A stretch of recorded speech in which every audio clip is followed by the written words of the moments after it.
Hi കൂട്ടുകാരെ, നിങ്ങളെല്ലാവരും സുഖമായിരിക്കുന്നല്ലോ. ഞങ്ങളിവിടെ സുഖമായിരിക്കുകയാണ്. അപ്പം ഞാനിന്ന് സോപ്പ് ഉണ്ടാക്കാൻ പോകുന്ന സമയത്ത് ആര്യവേപ്പിലയില്ല, തുളസിയും അലോവേരയും ഞങ്ങൾ ബാൽക്കണിയിൽ ഇങ്ങനെ ഉണങ്ങി വരുന്നുണ്ട്. എന്നാലും അഡ്ജസ്റ്റ് ചെയ്യാം. അപ്പം ബേബി ട്യൂഷൻ കഴിഞ്ഞ് വന്നു. ഞാൻ ചായയൊക്കെ ഇട്ട് കൊടുത്ത് അവനുമായിട്ടിങ്ങനെ വിശേഷങ്ങളൊക്കെ പറഞ്ഞുകൊണ്ടിരിക്കുന്ന സമയത്താണ് ഞാൻ പറഞ്ഞ മോനെ ആര്യവേപ്പിലല്ലേ, നമുക്കൊന്ന് ആര്യവേപ്പില പറിച്ചിട്ട് വരാൻ പോകുന്നത്. അങ്ങനെ ഞാനും ഫിബിയായിട്ട് പോയി ആര്യവേപ്പിലയൊക്കെ പറിച്ചു. സന്ധ്യയായിട്ട് വരുന്നുണ്ട് കേട്ടോ. എന്നാലും സാരമില്ല, നമ്മൾ ആര്യവേപ്പിലയൊക്കെ പറിച്ചിട്ട് തിരിഞ്ഞു നോക്കുമ്പോൾ ബോഗൺവില്ല നിറച്ച് പൂത്ത് വരുന്നുണ്ട്. അതിലൊന്നും ഒരെണ്ണം പറിച്ച് അതിൻ്റെ സ്ഥിരം പരിപാടിയാണ് കേട്ടോ. അങ്ങനെ പൂക്കൾ പറിച്ച് നേരെ കൊണ്ടുവന്ന് ഈശോയ്ക്ക് മാതാവിനുമായിട്ട് ഇങ്ങനെ വെച്ച് കൊടുക്കും. അത് കഴിഞ്ഞ് ഞാൻ ആ ആര്യവേപ്പിൻ്റെ ഇലയെല്ലാം നല്ലപോലെ വാഷ് ചെയ്ത് മാറ്റി വെച്ചിട്ടുണ്ടേ. അത് മാറ്റി വെച്ചിട്ട് അടുത്ത പണി തുടങ്ങാൻ പോവുകയാണ്. കഴുകി കണ്ടില്ലേ, ഇത്രയും വൃത്തിയാക്കി കഴുകി വെച്ചിട്ടുണ്ട്. ഇത്രയും വേപ്പില ഇത്രയും കിട്ടി, അലോവേര ഉണ്ട്, പക്ഷെ തുളസി കുറഞ്ഞു പോയി. ഇത്രയേ ഉള്ളൂ തുളസി. ഇവിടെ തണുപ്പൊക്കെ ആയ കാരണം ഇവിടെ എല്ലാം പോയി, കരിഞ്ഞു പോയി. ഇനി നല്ല കഴുകി വെച്ചിട്ടുണ്ട്. അപ്പം ഇത് ഞാൻ ഇങ്ങനെ തന്നെ ഇടാൻ നോക്കി, ഇല കുറവല്ലേ, അതുകൊണ്ട് ഇതിൻ്റെ ഇലകൾ ഇങ്ങനെ അടർത്തിയെടുക്കാം.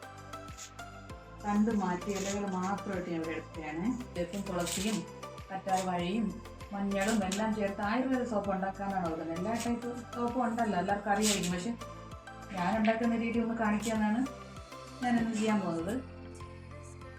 ഇത് നമ്മൾ സോപ്പ് ഉണ്ടാക്കുമ്പോൾ ഏകദേശം സോപ്പ് ഉണ്ടാക്കാൻ അറിയെങ്കിലും അതിൻ്റെ കറക്റ്റ് മെത്തേഡ് എന്ന് പറയുമ്പോൾ അതിൻ്റെ ജ്യൂസ് കറക്റ്റ് ക്വാണ്ടിറ്റി ആയി കഴിഞ്ഞാൽ നല്ല സോപ്പ് കിട്ടും. അല്ലാന്നുണ്ടെങ്കിൽ അത് ചിലപ്പോൾ ഫ്ലോപ്പായി പോകും. ജ്യൂസ് കറക്റ്റ് ആ ക്വാണ്ടിറ്റിയിൽ ചേർത്ത് ഞാൻ ഉണ്ടാക്കുമ്പോൾ കാണിച്ചു തരാം ഏതളവിലാണ് ജ്യൂസും സോപ്പ് ബേസ് എങ്ങനെയാണ് ചേർക്കേണ്ടതെന്ന്, ഇതിൻ്റെ ജ്യൂസ് എത്ര ക്വാണ്ടിറ്റിയിലാണ് ചേർക്കേണ്ടതെന്ന് ചെയ്യുമ്പോൾ കാണിച്ചു തരാം. ഇതെല്ലാം ഇവിടെ തയ്യാറാക്കി വയ്ക്കുക. അത് കഴിഞ്ഞിട്ട് നമുക്കിതിനെ അരച്ചെടുക്കണം. അപ്പോൾ ഞാനത് ഈ അലോവേരയുടെ ജെല്ലിങ്ങോട്ട് കഴുകി എടുക്കണം. അത് ഫസ്റ്റ് ഇട്ട് കൊടുക്കണം. അപ്പം പെട്ടെന്ന് അരഞ്ഞോളൂ. ഇവിടെ തുളസി എനിക്കിപ്പോൾ കുറച്ചല്ലേ ഉള്ളൂ, അതുകൊണ്ട് ഞാൻ ആര്യവേപ്പ് ഇച്ചിരി കൂടുതലിടുകയാണ്. ആര്യവേപ്പല്ലേ, നല്ലതല്ലേ, കൂടിയാലും കുഴപ്പമില്ല. ഇത് പിള്ളേർക്ക് എല്ലാവർക്കും നല്ലപോലെ യൂസ് ചെയ്യാൻ, വിശ്വസിച്ച് യൂസ് ചെയ്യാൻ പറ്റിയ സോപ്പാണ് കേട്ടോ ഈ ആയുർവേദ സോപ്പ്. ഞങ്ങളിവിടെ ഇത് യൂസ് ചെയ്യുന്നത്. ഞങ്ങളുടെ സോപ്പ് ഇപ്പോൾ തീർന്നു പോയി, അതുകൊണ്ട് ഞാനിത് ഉണ്ടാക്കാൻ നോക്കുകയാണ്. ക്യാരറ്റ്, ബീട്രൂട്ട് എന്ത് വെച്ച് വേണം സോപ്പ് ഉണ്ടാക്കാം. ഇന്നിപ്പോൾ ഈ സോപ്പ് ആയുർവേദ സോപ്പ് കണ്ടയാളല്ലോ കേട്ടോ. അരക്കി എടുത്തപ്പോൾ ഒരു കാര്യം കൂടെ ഓർമ്മ വന്നേ. പച്ചമഞ്ഞൾ നിങ്ങളുടെ കയ്യിലുണ്ടെങ്കിൽ പച്ചമഞ്ഞളൂടെ കട്ട് ചെയ്ത് ഇതിലിട്ട് അരയ്ക്കാം. നല്ലപോലെ അരച്ച് അതിൻ്റെ കൂടെ ജ്യൂസ് ആയാലും.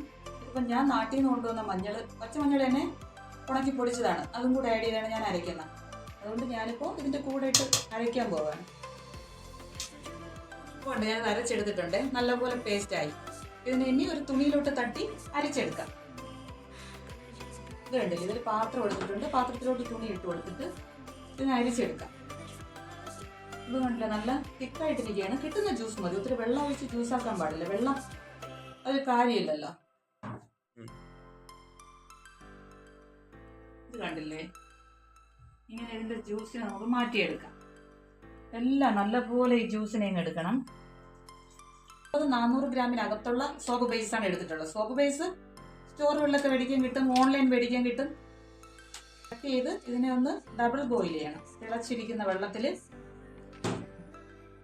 വേറൊരു ബൗളിൽ വെച്ച് ഇറക്കി വെച്ച് കൊടുക്കണം. അങ്ങനെ ഒന്ന് നല്ലപോലെ ഡബിൾ ബോയിൽ ചെയ്ത് മെൽറ്റ് ചെയ്തെടുക്കാം സോപ്പ് ബേസ്. ഇങ്ങനെ കണ്ടോ, ചെറിയ ചെറിയ പീസസ് ആക്കണം ആദ്യം. ഇതിന് ഞാനിപ്പോൾ ഒരു ചെറിയ പാത്രത്തിലോട്ട് ആവി കൊടുക്കുകയാണ്. ഇതിന് തിളച്ച വെള്ളത്തിലോട്ട് ഇറക്കി വെക്കാം.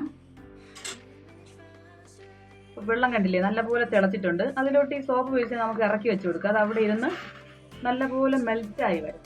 നല്ലപോലെ അപ്പോൾ അതുവരെ ഒന്ന് ജസ്റ്റ് ഒരു സ്പൂൺ വെച്ച് ഒന്ന് ഇളക്കി കൊടുക്കണം ഇടയ്ക്ക്.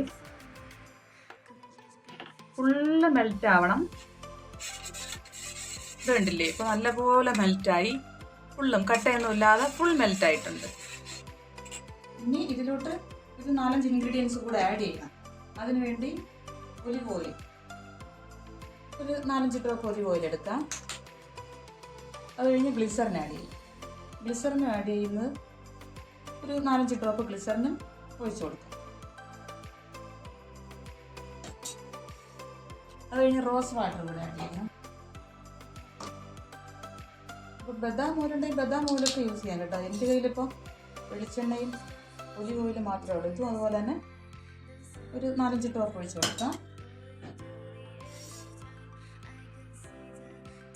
അത് കഴിഞ്ഞ് വെളിച്ചെണ്ണ ഇവിടെ തണുപ്പായതുകൊണ്ടാണ് കേട്ടോ ഇങ്ങനെ ഉറങ്ങിയിരിക്കുന്നത്. ഇങ്ങനെ കത്തി കൊണ്ട് എടുക്കുക. ഞാൻ വലിയ ബോട്ടിലോട്ട് ആക്കിയില്ല, വേണ്ടല്ലേ. അത് ഒരു 1/2 സ്പൂൺ എടുത്തിട്ടുണ്ട്. അത് കഴിഞ്ഞ് ഫ്ലേവറിന് വേണ്ടി ഞാനിപ്പോൾ യൂസ് ചെയ്യുന്നത് ലെമണിൻ്റെയാണ് കേട്ടോ. ഫ്ലേവറിന് വേണ്ടി ലാവൻഡറോ ലെമണോ നിങ്ങൾക്ക് ഇഷ്ടമുള്ള ഏത് വേണോ യൂസ് ചെയ്യാം. എസൻഷ്യൽ ഓയിലാണ്. ഇതും കൂടെ ആഡ് ചെയ്തിട്ട് നല്ലപോലെ ഇങ്ങനെ മിക്സ് ചെയ്ത് കൊടുക്കാം. ബേസ് നല്ലപോലെ മെൽറ്റായത് ഇതിലോട്ട് ആഡ് ചെയ്യാം. അതിന് മുന്നേ ഇതിൻ്റെ കറക്റ്റ് അതിൻ്റെ ക്വാണ്ടിറ്റി എന്ന് പറഞ്ഞു കഴിഞ്ഞാൽ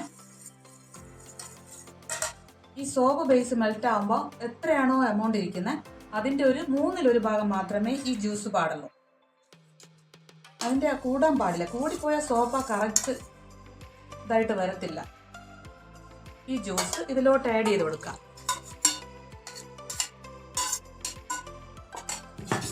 എന്നിട്ട് നല്ലപോലെ മിക്സ് ചെയ്യണം. ഞാനൊരു വൈറ്റമിൻ ഇ ക്യാപ്സ്യൂൾ കൂടെ ആഡ് ചെയ്യണേ.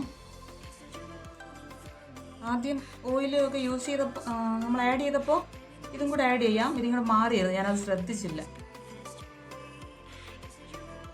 മിക്സ് ചെയ്യാം. ഇപ്പോൾ വെളിച്ചെണ്ണയുടെ കട്ടയെല്ലാം മാറി മെൽറ്റായി വരുന്നുണ്ട്. കാര്യം സോപ്പ് ബേസ് ചൂടായിരുന്നല്ലോ. ഇതിലൊരു ബേസ് എടുക്കാം. ബേസ് അല്ലെങ്കിൽ ഇതുപോലെ ഗ്ലാസ്സുകളോ ഇത് തന്നെ മോൾഡ് ഇല്ലാന്നുണ്ടെങ്കിൽ കുഴപ്പമില്ല. ഇതുപോലെയുള്ള ഗ്ലാസ്സോ എന്തെങ്കിലും ഇതുപോലെ ഒഴിച്ചു കൊടുക്കാം. നല്ലപോലെ മിക്സ് ആവണം കേട്ടോ, എന്നിട്ടേ ഒഴിച്ചു കൊടുക്കാവുള്ളൂ.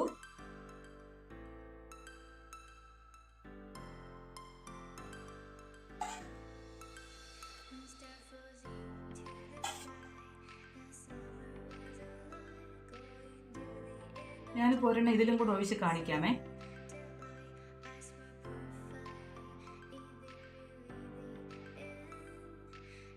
കണ്ടില്ലേ, ഒരു 3 വലിയ സോപ്പും ഇതിലൊരു കുഞ്ഞു സോപ്പും ആയി കഴിഞ്ഞിട്ട് നമുക്ക് നോക്കാം എങ്ങനെയാണ് ഇരിക്കുന്നത്. നമ്മൾ സോപ്പെല്ലാം ഇവിടെ സെറ്റ് ആയിട്ടുണ്ട്. നമുക്ക് റിമൂവ് ചെയ്ത് നോക്കാം.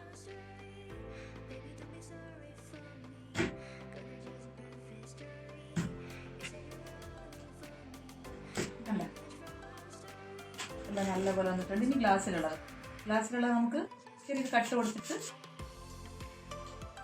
അത്രേ ഉള്ളൂ പണി. അപ്പോൾ നമുക്ക് കുഞ്ഞ് സോപ്പ് എടുത്തിട്ട് ഇതെങ്ങനെയാണ് പതഞ്ഞു വരുന്നതെന്ന് നോക്കി നോക്കാം. നല്ലപോലെ ഈസി ആയിട്ട് പതരുന്നുണ്ട് കണ്ടോ.